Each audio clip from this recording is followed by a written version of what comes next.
Hi friends, welcome to IXMB. Very good morning to all of you. So शुरू करते हैं आज का हमारा करंट अफेयर जो कि है 20 सितंबर 2022 का। राइट, शुरू करने से पहले जैसा कि मैं आपको हमेशा याद दिलाता हूं कि please do not forget to download the PDF of this lecture from the description box and शाम को हमारे वेबसाइट ixmb.com से बीपीडीएफ को डाउनलोड करो ताकि आप अभी जो वीडियो में देख रहे हो इससे भी कॉम्प्रिहेंसिव तरीके से विकिपीडिया पे वो लिखा हुआ है एंड आप उसको रिवाइज कर पाओ. Right, so this is the important few things that you should be doing for your current affairs preparation. Right, so let's begin with the first piece of news. वो है the healthy child award. Right, तो ये related है तुम्हारा असम के साथ. ठीक है, तो न्यूज क्या है? A total of 306 children of 33 districts of 14 Lok Sabha constituency in Assam. तो आपको यहाँ पे इतना डिटेल नहीं याद रखो. 306 चिल्ड्रन एंड ये असम से रिलेटेड है, हैव बीन अवॉर्डेड. तो यहाँ पे हमको अब ये सोचना है कि असम में ही क्यों. तो at state level, the Healthy Child Award was given away to 10 children on 1st September 2022 on the inauguration function of 5th Rashtriya Poshan Ma by the Chief Minister of Assam and Minister for Women and Child Development. ठीक है, तो देखो जो 10 children है इनको क्या award मिला? Healthy child award मिला. अब आगे बढ़ते हैं, समझते हैं कि ये अवार्ड क्यों मिला लोगों को. Malnutrition among under 5 is an important concern for all over India. तो ये इनिशिएटिव को दूर करने के लिए क्या लॉन्च किया गया है? Malnutrition free Assam. ठीक है, तो इसमें 20 healthy child from anganwadi centres were to be awarded as healthy child prize at the level of Lok Sabha constituency. ठीक है, तो अलग अलग जगह पे ये अवार्ड दिया जाएगा, अलग अलग लोकसभा कॉन्स्टिट्यूएंसी में. हम अगर ऑब्जेक्टिव की बात करें तो ये है आपका objective, to identify healthy children in age group of 6 months to 3 years and 3 to 5 years to generate awareness and conduct campaign for the growth and measurement. Right, तो आई होप ये आपको क्लियर हो गया है. रिलेटेड किससे है? पोषण अभियान से रिलेटेड है. ठीक है, राष्ट्रीय पोषण माह जो चल रहा है उसके अंडर पे ये अवार्ड दिया गया है. सो आगे बढ़ते हैं हमारे नेक्स्ट न्यूज पे. वो है 9th session of governing body. तो देखो ये जो 9th session of governing body है इसको किसने इनॉग्रेट किया? नरेंद्र सिंह तोमर ने इनॉग्रेट किया है. The 9th session of governing body of the international treaty on plant genetic resources for food and agriculture. ठीक है, plant genetic resource for food and agriculture. अब अगर हम बैकग्राउंड की बात करें, ये जो बैकग्राउंड है इसका, ये जो आईटी ये है international treaty on plant genetic resource for food and agriculture. It's a legally binding comprehensive agreement signed during the 31st session of the United Nations Food and Agriculture Organization. ठीक है, in Rome, नवंबर 2021. तो ये background पे बहुत important static information छुपा हुआ है, तो ये आपको याद रख लेना है. तो ये लीगली बाइंडिंग एग्रीमेंट है. ये कब हुआ है? 31st सेशन, जो कि रोम में नवंबर 2001 में साइन किया गया है, विच टुक इफेक्ट ऑफ 29 जून 2004. 2004 से इफेक्ट है and currently 149 contracting parties including India. ठीक है, तो इंडिया के साथ साथ और भी 149 कंट्रीज एंड ऑर्गेनाइजेशंस है जो इस सिग्नेटरी में लीगली बाइंडेड है. ठीक है, नाउ अगर हम हाइलाइट्स की बात करें और थीम की बात करें तो थीम है Celebrating the Guardians of Crop Diversity towards an inclusive post-2020 global biodiversity framework. तो देखो ये थीम भी, अब इतना लंबा थीम आपको तो याद नहीं रह सकता, मतलब ये दिस इज ऑब्वियस कि इतना लंबा थीम हमको इतने सारे इंफॉर्मेशन में याद नहीं रहेगा, बट हाँ आपको ऑप्शन देख के याद आ जाए, आप अपने हिसाब से उस तरीके का ट्रिक बना लो. जैसे आपने सेलिब्रेटिंग दी गार्डियन याद रख लो या क्रॉप डाइवर्सिटी. ठीक है, तो मतलब आपको याद तो रखना है. ऑप्शन आपको पूछ सकता है कि what is the theme of 9th session of governing body, ये आ सकता है ना. आपको ये पूछ सकता है कि जो कौन से मिनिस्टर्स इसमें इन्वॉल्व है, तो मिनिस्ट्री ऑफ एग्रीकल्चर. इसके बैकग्राउंड के बारे में पूछ सकते हैं. International treaty on plant genetics, इसका फुल फॉर्म आपसे पूछ सकते हैं.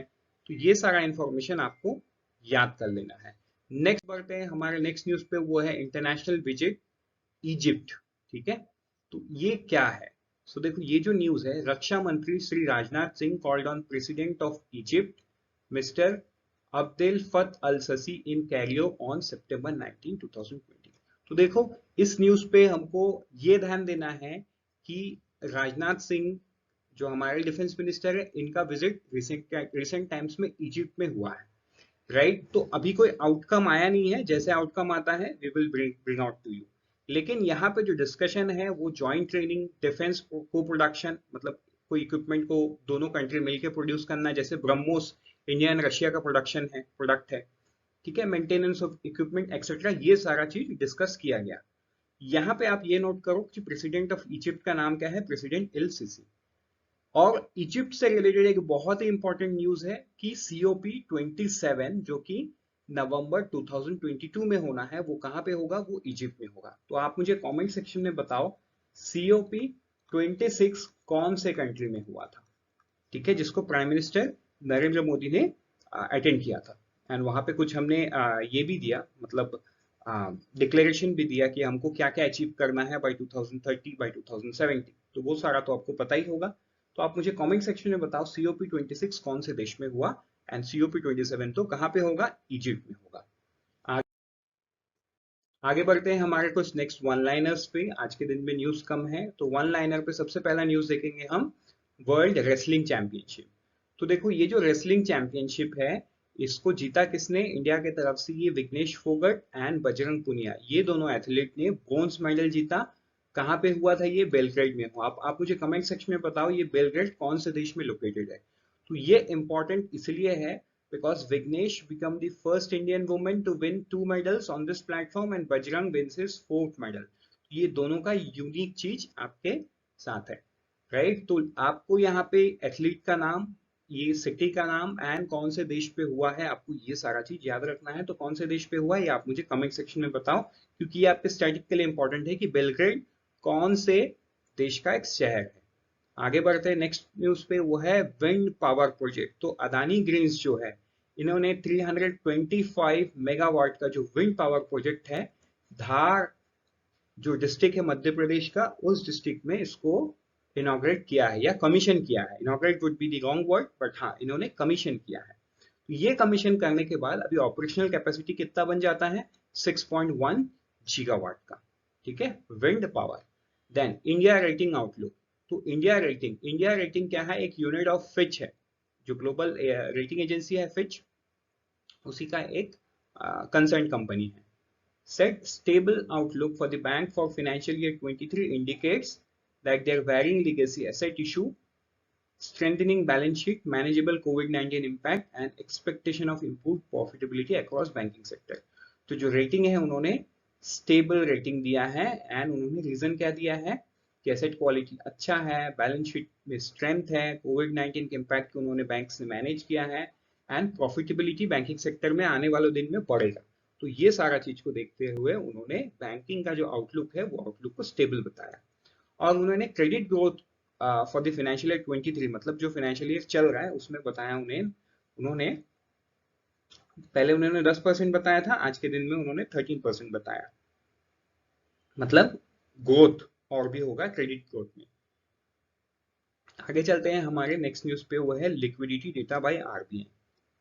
तो ये एज एन इंफॉर्मेशन है, इस पे इंफॉर्मेशन में ऐसा है कि जो सरप्लस लिक्विडिटी बैंकिंग सिस्टम के पास रहता है वो अभी कम हुआ है, right.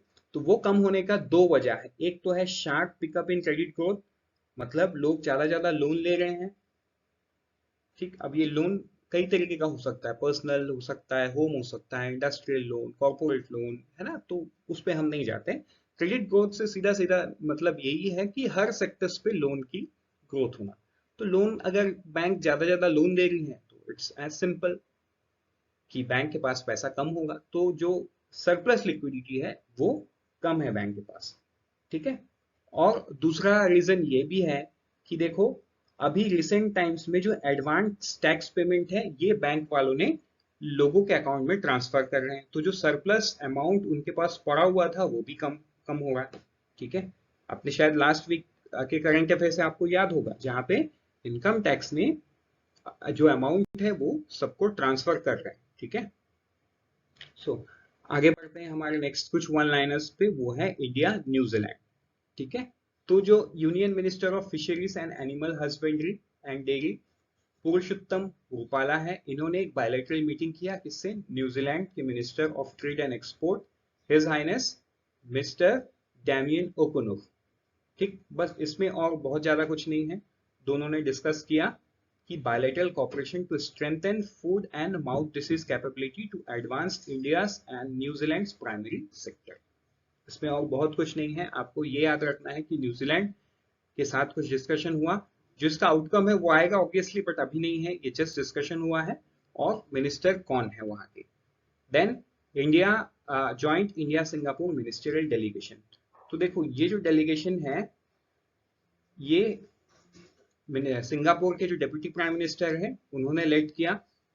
Deputy prime minister and finance minister of Singapore, वो डिप्टी प्राइम मिनिस्टर भी हैं, फाइनेंस मिनिस्टर भी है, मिस्टर लॉरेंस वोंग। ठीक है, minister for trade and industry mister gang king Yong and Nirmala Sitharaman. इन्होंने निर्मला सीतारमन जो हमारे फाइनेंस मिनिस्टर, इन्हों से मिला और प्राइम मिनिस्टर से भी मिला। इसका भी आउटकम आना बाकी है, but yes they have come to India for the joint as a joint delegation. अब वो क्या मीटिंग रहे क्या है वो तो आगे ही आउटकम आएगा।